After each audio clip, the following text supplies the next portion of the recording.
Vallatud videokülastused, igasugused keelatud esemed ja süüdistused seksuaalses ahistamises. Need on vaid mõned süüdistused, mis esitati põrguratta teismelise Mackenzie Shirley vastu pärast tema vanglasse sattumist. Räägin teile probleemidest, millesse ta on vanglas sattunud ja metsikutest tegudest, mida ta on isegi ise tunnistanud. Mina olen Anjanett Leevi ja see on Crime Fix.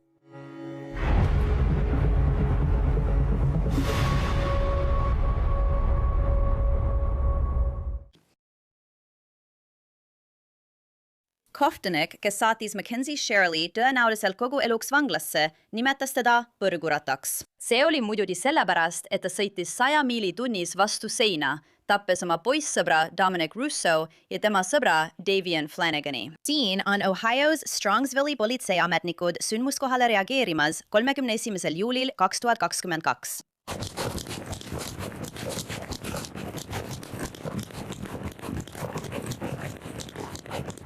Salvestamine, paigaldatud, Wi-Fi ühendatud. Me peame akna sisse lööma. Meil on vaja veel üksusi. Kas sa ei saa aru? Siis. Mine ja tee see ära. Kohe.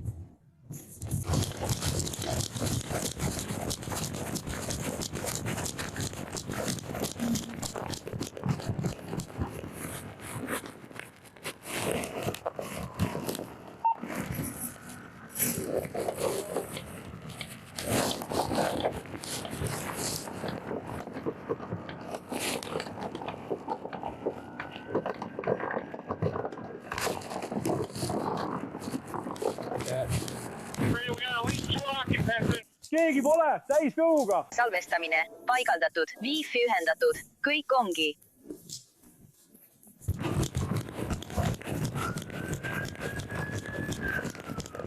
Jumal, keegi ei hinga.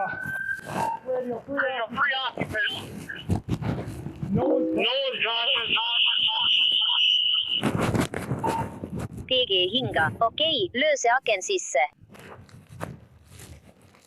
Bust that window out.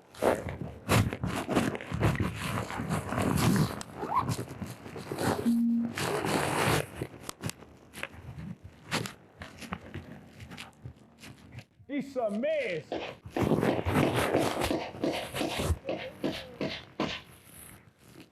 Kes kuuleb minu häält? Kes siin sees on? Juhi! Raadio! Hingab piirustas juhid! Tule siia!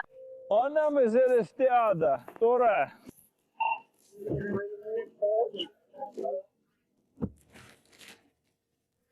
Tere, Brian! Kuidas läheb? Hea meel seda teha! Head uut aastat! Tere, Tammi! Meil on sinna avatud liini vaja. Olgu, siin! See on halb, putid. Ta on elus. Me peame ta homme siit välja tooma. Olgu, pulata kuidagi üles.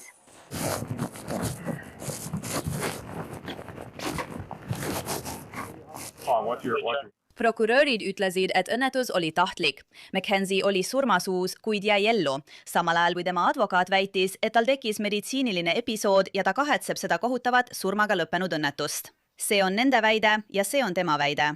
Ta kannab 2 15-aastast kuni eluaegset vanglakaristust Dominiku ja Davioni mõrvade eest. Kohtunik nimetas, nagu ma mainisin, Mackenzie'd põrguks ratastel. Ja Netflixi dokumentaalfilmis Õnnetus üritas Mackenzie näidata end kahetsevana. Aga tead mis? Ohio Parent Samedi andmed näitavad, et Mackenzie on oma lühikese vanglas viibimise ajal korralikult pahandust teinud. Ja ma räägin sulle kõigest sellest. Seksuaalse ahistamise süüdistused, rindade paljastamine ja palju muud. Mõned rikkumised tunduvad olevat väiksemad, teised aga tõsisemad. 2024 aasta mais sattus Sharilla pahandustesse, kuna ta oli vales kohas valel ajal. Ametnik kirjutas, et ülaltoodud kuupäeval ja ligikaudsel kellaajal kell 23:40. Vang Sharilla nähti teise korruse puhkeruumis oma tahvelarvuti kaudu rääkimas. See on teine juhtum, kus Vang Sharilla on leitud puhkeruumist pärast seda, kui vaba aeg on lõppenud. Vang Sharilla saab süüdistuse reegli 5-6 rikkumises ehk vales kohas viibimises. Selle peale ütles Mackenzie, ma lihtsalt ei teadnud. Ta tunnistas end süüdi ja ärakuulamise ametnik tunnistas ta süüdi. Liigume edasi oktoobrisse 2024, kus rikkumised muutuvad veidi tõsisemaks. Raportis on kirjas. Ülal toodud kuupäeval ja ligikaudsel kellaajal tegin mina, ametnik Bryce, juhuslikke voodite läbivaatuseid. Vanji Shirilla läbivaatuse käigus leidsin 2 paari muudetud pükse, ventilaatori, millel oli peal ühe kinnipeetava nimi ja number, see nimi oli maha tõmmatud, ning samale poolele oli kirjutatud Shirilla nimi ning 4 alasti ajakirjapilti. Selle eest esitan talle süüdistuse paragrahvi 12.3 alusel teise vangi vara omamises ja paragrahvi 12.7 alusel keelatud eseme omamises. Shirilla ütles vangla personalile. Mul olid tõesti ventilaator ja püksid. Need anti varustuse hoidlasse üle ja mulle esitati süüdistus. Kuulamise läbiviija kirjutas. Keelatud ventilaator hävitati, pildid tagastatakse ja püksid antakse varustuse hoidlasse tagasi. Shirilla tunnistati süüdi ja ta kaotas 30 päevaks õiguse kasutada vanglakauplust. Järgmisel kuul, novembris 2024, tehti Shirillale taas märkus. Aruandes on kirjas.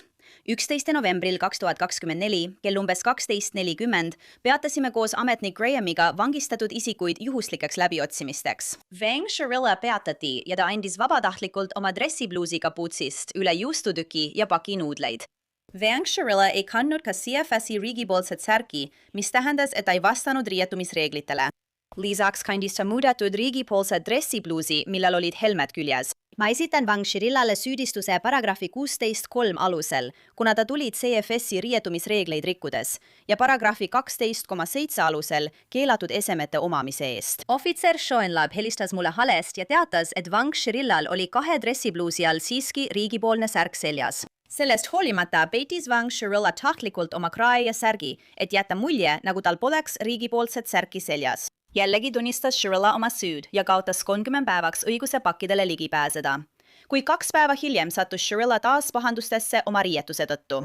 Ülal toodud kuupäeval ja kellaajal, kui tegin CFSist lahkuvate kinnipeetavate läbiotsimist, nägin, et kinnipeetaval Shirillal oli seljas muudetud sinine dressipluus, millest oli tehtud kapuutsiga pusa. Kinnipeetav Shirilla teab, et isiklikke esemeid ei tohi muuta. Shirilla tunnistas, et tal oli see dressipluus, kuid ütles, et ta ise ei muutnud seda. Ta kaotas 30 päevaks õiguse kasutada vanglakauplust. Aga kuula seda. 29. aprillil 2025 sai Mackenzie Shirilla jälle noomituse, seekord videokülastuste reeglite rikkumise eest. Ametnik kirjutas. Videokülastusi üle vaadates nägin, et kinnipeetav Shirilla pidas videokõnet endise kinnipeetavaga, kes oli vabastatud. Ma märkasin, et külastaja video ID nimi ei vastanud sellele isikule, kellega videokülastus tegelikult toimus. Külastaja nimi on varjatud ja see on TOTSis kinnitatud külastaja. Tegelik külastaja, kelle nimi on mustaks tehtud, ei ole kinnitatud külastaja ja ei tohiks Shirillat külastada. NAD on teinud üle 100 videokülastuse. Külastajast on saanud taotleja ja ta on GTLis blokeeritud. Olen lisanud video ekraanipildi, mis näitab, et külastaja on ning isikunimi on taas eemaldatud. Mackenzie osales ärakuulamisel, ei andnud ütlusi ja tunnistas end süüdi. Ta kaotas 30 päevaks ligipääsu elektroonikale. Järgmisel päeval sattus ta taas valvuritega pahandustesse. Seekord süüdistati Mackenziet seksuaalses ahistamises ja riiete valesti kandmises. Parandis ametnik kirjutas. Ma lähenesin IP Charlale, kui ta viibis juhtumikorraldaja Jonesi kabinetis, et viia ta tualetti ja kontrollida, kas ta on korralikult riides. IP Shirilla viibis varem härra Reamsi kabinetis ning ta palus tal oma pussa ära anda, kuna see oli muudetud ja seda peeti keelatud esemeks. IP ütles, et tema ei või seda ära võtta, sest tal ei olnud pusa all korralikult riideid seljas. Kui ma ütlesin talle, et viin ta tualetti, et veenduda, kas tal on korralikult riided seljas, et saaksin tema pusa ära võtta, ütles ta. Kui tema saab selle pärast, kuidas ma riides olen erektsiooni, siis see on tema probleem. Kuigi ta kasutas erektsiooni kohta teist sõna. Kui ta jõudis Praley Jonesi kabineti ukse juurde, ütles ta Praley Jonesile, et too tuleks meiega tualetti kaasa, sest ta ei tundnud end mugavalt. Kui me jõudsime IP tualetti, tõmbas IP Shirilla oma pusa lahti ja tema vanglasärk oli täiesti lahti nööbitud. Seljas oli ainult spordirinnahoidja. Talle anti korraldus oma särk kinni nööpida ja anda mulle oma muudetud pusa. Kogu aeg, kui me tualetis olime, oli ta väga lugupidamatu ja rääkis valju häälega, küsides, kas see ongi kõik, mille pärast me muretseme, tema muudetud jope pärast. Sellel isikul on olnud mitu käitumisraportit keelatud riietuse kohta. Talle on antud uued riiklikud vormiriided vahetuseks muudetud riiete vastu. Tema pusa oli selgelt pilgedel kitsamaks tehtud ja oli väga liibuv. Shirilla ütles väidetavalt, ma käisin temaga tualetis, ma ei öelnud seda kunagi. Ma tegin, mida mulle öeldi, ma ei olnud lugupidamatu. Shirilla tunnistas end lõpuks süüdi esitatud süüdistustes ja sai karistada. Vaid mõni kuu hiljem, 2025 aasta augustis, toimus veel üks vahejuhtum, mis hõlmas väiteid seksuaalse tegevuse kohta. Käitumisaruandes seisab, IP-l olid käed IP Shirilla pükstes tema tuharate piirkonnas. Dokumentides selgub, et Mackenzie eitas selle juhtumi toimumist. Süüdistatav ei tunnistanud süüdi, väites, ma ei lubanud tal mind puudutada ja mul pole kunagi olnud seksuaalkäitumise rikkumise eest karistust ning see pole mina. Ma ei tee selliseid asju. Ja sellest on veel palju rohkem rääkida. Seega sooviksin kutsuda vestlusesse Justin Papperny. Ta on kriisijuht ettevõttes nimega White Collar Advice ja ta nõustab inimesi vanglakaristuse kandmise küsimustes. Nii et Justin, suur tänu, et oled minuga. Ma hindan seda. Hea meelega. Ma tahan kohe nende vangla andmete juurde asuda. See viimane käitumisraport või üks neist käitumisraportitest, see on septembrist 2025, nii et Mackenzie oli selleks ajaks seal olnud juba üle aasta ja me paneme selle ekraanile. Siin on kirjas, et ohvitser Miller vaatas üle Viapathi külastused. See on videokülastuste süsteem. See oli üks inimene. Seal oli Mackenzie juures keegi, kellel polnud luba. Ja siin on kirjas, et selle visiidi ajal toimus mitu sobimatut asja. Visiit toimus kell 18:06. Näitab, kuidas Mackenzie Shirilla näitab külastajale oma rinda. Seejärel kell 21:08 näitab külastaja sekslelu ja siis näitab külastaja oma rinda. Ja siis kell 7:42 näitab külastaja oma rinda koos seksleluga. See on siin väga detailselt kirjeldatud, Justin. Mackenzie Shirilla ei saanud seda eitada. Ta ei saanud seda üldse eitada. Mis on sinu arvamus just sellest käitumisaruandest? Kas see on ebatavaline juhtum? Inimesed teevad videokülastuste ajal seksuaalseid asju. See ei ole kahjuks ebatavaline. Vaata, distsiplinaarrikkumised on vanglas väga tavalised, aga ma kasutan analoogiat. Kiirusepiirang on 65 ja sina sõidad 75-ga. Võib-olla läheb sul hästi. Seega on asju, millele vangla töötajad läbi sõrmede vaatavad, sest muretsemiseks on nii palju muid asju. Aga kui sa käitud hävitavalt niimoodi ja see ohustab asutuse turvalisust, siis on see nagu sõidaksid 125-ga. See võib viia heast käitumisest saadud ajakaotuseni või eraldusvangistusse sattumiseni. Olen kuulnud teda videotes koos emaga kurtmas, et ta ei taha olla kaitsevangistuses. Aga loomulikult satub ta sellises olukorras kaitsevangistusse, sest tuleb ta eraldada teistest kinnipeetavatest, kes käituvad korralikult. Sellest ajast, kui ta on vanglas olnud, on see nagu täielik näide sellest, mida ei tohiks teha. Mitte mingit samastumist ohvritega, kelle pered on purustatud. Kõik keerleb tema ümber, tema maine, tema ego. Ja selle tulemusena, ega see ka ei aita, et tal on tema käitumist õigustavad vanemad. Sellise käitumise tõttu võib unustada vanglast vabanemise 15 või 20 aasta pärast. Ta seab end tõesti sellise käitumisega nagu sekslelud videokülastusel teele, mis viib ta sinna kogu eluks. Talle antakse halbu nõuandeid. Kas ta üldse saab nõuandeid? See ongi teine asi. Me ei tea, kas ta saab üldse mingit nõu, sest ma ei usu, et see Netflixi dokumentaalfilm talle kasuks tuli. Ma arvan, et see töötab tema vastu. Muidugi töötab see tema vastu, sest Netflixil on oma eesmärk saada vaatajaid, tuua sisse raha ja saada tellijaid. Nad ei loo narratiivi, mis teda aitaks. Ja kahjuks ta ei saa sellest aru. Nii et minu arvates teeb ta otsuseid, mis hoiavad teda elu lõpuni vanglas. Ja kuni ta ei mõista, kuidas need teod teda mõjutavad, jätkub see lihtsalt edasi. Me räägime tõerääkijatest. Tema elus on inimesed, kes tema käitumist õigustavad. Nad ütlevad talle seda, mida ta kuulda tahab. Kui keegi olekski valmis talle nõu andma, kas ta suudaks seda kuulda võtta? Ja selle põhjal, mida olen kuulnud ja õppinud, on vastus ei. Ma mõtlen, nende salvestiste kuulamine on nii vastik. Ma tahan kuulda, mida ohvrid tahavad. Mul on häbi, mul on kahju. Ainus, mida perekonnad kuuled, on mõned stampväljendid või klišeed. Ta justkui aktsepteerib kahetsust. Tegelikult mitte. See on lihtsalt tühi sõna. Ja kogu tähelepanu on sellel. Ma tahan kaitsevangistusest välja saada. Ma olen koos väga imelike ja haigete inimestega. Ilma, et ta ise mõistaks, et võib-olla on probleem hoopis temas endas. Ühel hetkel vajab ta kedagi, kes talle tõtt räägiks. Ja siis peab ta selle tõega omaks võtma, kui ta ei taha elu lõpuni vanglas olla. See on tema enda valik. Tal oli veel üks rikkumine, kus teda süüdistati paljude asjade varastamises. Ja ma tahan ka selle ekraanile panna. Nad ütlesid, et leidsid ta kandmas ripuvaid põrvarõngaid, mille küljes olid ripatsid, mis olid varastatud lahkete annetuste ruumist. Tal olid värvipudelid, üks vahapudel, 11 värvituubi, plastikkast, üle 20 kivi, oma tehtud padjad, ümber värvitud VNC jalanõud, padi ilma tšekita, 2 rohelist T-särki, kunstripsmed, 1 kaelarätt, 2 pika varrukaga T-särki, kõrvarõngad, mis oli tehtud lahkete annetuste ruumist varastatud esemetest, igasuguseid asju. Tal olid kotid helmestega, kõik need asjad, mida tal ei oleks tohtinud olla. Ja ta võttis rikkumisaruande vastu. Ta ütleb, ma ei varastanud midagi, ma sain need sealt ja sealt. Mulle meeldib tasse värvida. Tema andis mulle need asjad. Maksin annetusruumis iga asja eest 10. Ja siis suunati asi rikkumiste komisjoni. Nii et ta sai selle eest pahandada. Ma mõtlen, kas see on tõsine asi? Ma mõtlen, see kõlas nii, nagu tal oleks seal tohutu kogu asju. Ta ütleb, et ta ei varastanud neist midagi, aga nemad jätavad mulje, nagu ta oleks seda siiski teinud. Hiljem tunnistas ta end sellest süüdi. Parim vastus, mille ta nendele juhtumi aruannetele andis, oli siis, kui ta üldse ei vastanud. Sest iga kord, kui ta otsustas vastata, siis jah, ta ütles, et on süüdi, aga ta ei võtnud vastutust. See oli lihtsalt süüdistamine või vabanduste otsimine. See polnud kunagi tema süü. Mõned neist üksikult võttes, näiteks üks distsiplinaarrikkumine, nagu toidu väljaviimine sööklast või teise ühiselamusse sisenemine ilma loata. Vangla personal võib selle 2 silma vahele jätta, kuid tema puhul pole see midagi ebatavalist. Probleem on selles, et tema käitumine vanglas jätkub. Ta petab, otsib otseteid ja rikub distsiplinaarreegleid. Ausalt öeldes olen ma veidi üllatunud, et vangla on talle nii palju võimalusi andnud sellega jätkata. See pole 1, 2 ega 3 korda, neid on 10. Ja see jõuab lõpuks sinnamaani, kus ta saab täpselt selle, mida ta ei taha. Täielik isolatsioon. 23 tundi päevas punkris, kus ta saab 3 korda nädalas välja ainult selleks, et dussi all käia ja trenni teha. Ja võid ainult ette kujutada, kui palju kurtmist ja hädaldamist selle peale tuleb. Kui mina talle nõu annaksin, siis ütleksin, et sa pead mõistma, et võib-olla on kunagi 20 või 30 aasta pärast olemas võimalus vanglast vabaneda. See tundub väga pika ajana, aga see aeg tuleb.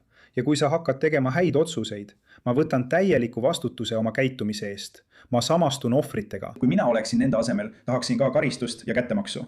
Ma loodan, et neile pakub mingit rahuldust teadmine, et ma olen järgmised 2 või 3 aastakümmet vanglas.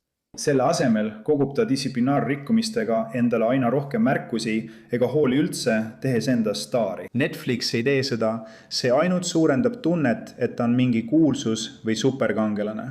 Ta seab end olukorda, kus ta lõpuks peab minema tingimisi vabastamise komisjoni ette ja ütlema: vabandan, olen muutunud, ma ei tee seda enam. Olen oma õppetunni kätte saanud. Ja väga küüniline tingimisi vabastamise komisjon ütleb: väga hea, kus on tõendid? Mida sa oled teinud, et näidata, miks sind peaks vabastama? Sest ma võin sulle kinnitada, et ohvrite perekonnad istuvad selles kuulamisel 15 aasta pärast.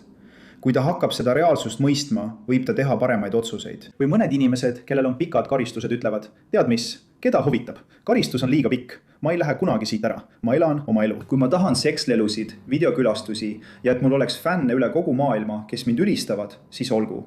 Ma olen siin elu lõpuni. Igatahes ta on teel selleni, et veeta ülejäänud elu vanglas. See tõesti paistab nii.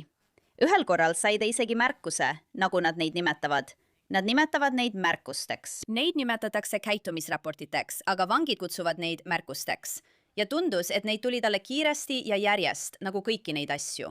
Ja ma olen kindel, et teda jälgiti väga hoolikalt. Ja võib-olla ta oli ka mässumeelne.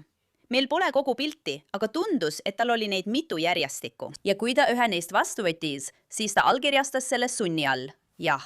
Ma mõtlen, kui nad midagi sellist näevad, siis kui sa oled sellises asutuses, Justin, siis sa peaksid olema institutsionaliseeritud. Sa tead ju, et sa peaksid alluma reeglitele. Aga tundub, et tal on tõesti suuri raskusi. Tal on raskusi sellega kohanemisel. Siin on põhjus. Ma ütlen sulle miks. Föderaalsüsteemis nimetatakse neid shotsideks. Ta ei usu, et ta on süüdi. Nii et kui üldse tehakse ülekohut, siis tehakse seda tema vastu. Miks peaks ta järgima reegleid, mis on mõeldud vangidele, kes on tegelikult kurjategijad ja on seadust rikkunud, kirjeldades end kui inimest, kes on hullude seas. Ta ei samasta end nendega, ta ei ole üks neist, ta on süütu. Nii et see ülekohus tabab teda. Seetõttu, miks peaks ta alluma reeglitele, mis ei peaks tema kohta kehtima, sest ta ei ole midagi valesti teinud. Ta hoiab lootust. Ma kinnitan teile, ta lamab oma naril. Pikk päev selja taga, oodates, et mingil hetkel helistad talle tema advokaat ja ütleb: sa võitsid apellatsioonis, sa tuled homme koju. Ta ootab seda. Ja kui seda uudist ei tule ning tõenäoliselt ei tulegi, siis jõuab reaalsus kohale. Ma jään siia väga pikaks ajaks. Ja kui ta vanemaks saab ning endasse vaatab, siis ta mõistab, kui rumalalt, piinlikult ja jälestusväärselt ta on käitunud pärast vanglasse sattumist. Ta saab seda muuta. Me kõik suudame olla paremad kui meie minevikus tehtud otsused. aga on aeg, et ta hakkaks tegema paremaid otsuseid. Ta lihtsalt ei arva, et ta on süüdi. Kui sa loed neid käitumisaruandeid ja vaatad Netflixi dokumentaali Kokkupõrge, siis vaadates kogu seda suurt pilti, neid 58 lehekülge käitumisaruandeid, näed sa, et ta ei arva, et ta oleks midagi valesti teinud. Nii et ta on vanglas ja mõtleb, et need reeglid ei kehti tema kohta. Ta ei pea neid järgima. Noh, föderaalsüsteemis toimub mitu asja. Kui saad 1 või 2 distsiplinaarrikkumist on kõik, sa lähed üksikkongi, sind viiakse üle kõrgema turvalisusega vanglasse, kaotad hea käitumise eest saadud päevad, kaotad õiguse kasutada vanglapoodi, soovitud voodikoha või töökoha. Tagajärjed on föderaalsüsteemis väga karmid, näiteks iPhone'ide ja narkootikumidega. Nad ei taha neist midagi kuulda. Selles asutuses tundub, et lastakse rohkem läbi, nagu klišee ütleb. See on natuke nagu laste kasvatamine. Teed 1 või 2 halba asja, ütled neile, et tuleb tavajärg. Nad teevad seda uuesti. Tavajärge pole. See muudab nad julgemaks. Nad jätkavad samas vaimus. Seal on umbes 40, 50, 60 lehekülge käitumisaruandeid ja nad võivad sind süüdi mõista, protokolli kirja panna, süüdi mõista, protokolli kirja panna. Praegusel hetkel, kas ta sõidab 75 või 150-ga, pole tagajärjed eriti tõsised. Nii et ta jätkab lihtsalt samamoodi. Ma ei näe mingit võimalust, et ta lõpetaks. Välja arvatud juhul, kui tagajärg on väga karm, näiteks eraldamine. 23 tundi päevas, kus sind hoitakse kambris luku taga. Sa ei tea, kas on hommik või õhtu. Sa käid duši all 3-4 korda nädalas, teed trenni 15 minutit päevas ja videokõne kaudu pole mingit aega seksteludeks. See pani mind tõesti imestama. Ja tundub, et naissoost vangidega toimub igasuguseid asju. Ma mõtlen, et see ongi praegu tema ainus valik. See ongi kõik, mis tal saadaval on, ma arvan. Aga kus on nagu endised naisvangid? Ja see osa pani mind ka tõesti mõtlema. Aga kas sa arvad, et ta suudab olukorda muuta? Kui ta hakkab korralikult käituma, teeb tööd nii nagu peab, ei oma keelatud esemeid, kas sa arvad, et tal on võimalik olukorda muuta? Võib-olla jõuab ta selleks ajaks, kui tal 2037. aastal tingimisi vabastamise arutelu tuleb. Selles pole kahtlustki.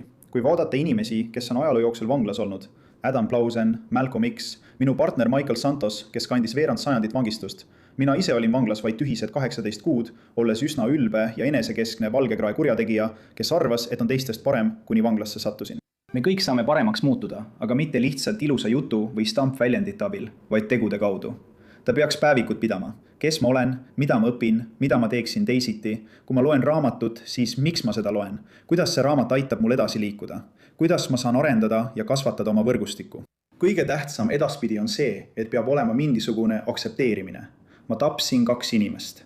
Nende perekonnad ei saa kunagi enam endiseks. Asi ei ole tema kannatuses. Kui ta hakkab mõtlema teistele inimestele ja sellele, millist mõju ta on neil avaldanud, siis võib ta hakata õiget rada leidma. Aga see ei tule sõnade kaudu. Tal tuleb aja jooksul luua dokumenteeritud tõendusmaterjal, mida ta suudab kaitsta. Ja kuidas see välja näeb? Järgmise 30 päeva jooksul ei tohi olla ühtegi distsiplinaarrikkumist. Võib-olla kirjutada avalik kiri inimestele, et olen noor, olen ebaküps. Mu vanemad võimaldavad mul niimoodi käituda. Olen liiga keskendunud kuulsusele. Mõtlen ainult iseendale ja ma näen nende halbade otsuste tagajärgi. Mind ootab eluaegne vangistus. Siin on, kuidas ma kavatsen paremaks saada. Ja siis tulebki seda teha. Aga ma ütlen, et vanglas on raske. On raske öelda, et sa teed midagi ära, kui oled maas, oled masenduses. Sa ei suuda isegi ette kujutada vabanemiskuupäeva, mis on 15 aasta pärast. Aga tead mis? Kui ta saaks tingimisi vabastuse 15 või 20 aasta pärast, oleks ta ikkagi väga noor naine, kellel on kogu elu veel ees. Ma usun headesse meestesse. Olen seda öelnud kõigi kohta, kelle kohta te olete minult intervjuusid küsinud. Sunny Belvani, Elizabeth Holmes, Sean Combs. Me kõik saame paremaks saada, aga see ei nõua ainult rääkimist. Me peame tegudega tõestama. See on ainus viis, kuidas ma oma elu tagasi rööpasse sain. Luues väärtusi, tõendeid, mida sain jagada väga küüniliste inimestega, teades, et alati leidub neid, kes nimetavad teda ja minusuguseid kurjategijateks, rämpsuks, prügiks. Sul ei ole vaja, et kõik oleksid sinu poolel. Ei ole, aga sul on vaja kasvatada oma võrgustikku. Ja see algab sellest, et ma laastasin ja hävitasin perekondi. Mul on häbi.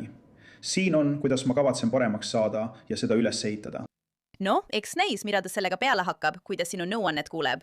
Suur aitäh, Justin Pepperny! Hea on sinuga koos olla. Saad lugeda kõiki käitumisaruandeid ja Mackenzie Shirilla kogu toimikud meie rakenduses Law & Crime Plus. Palun vaata seda kindlasti.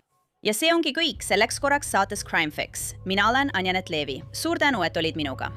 Kohtume siin jälle järgmisel korral.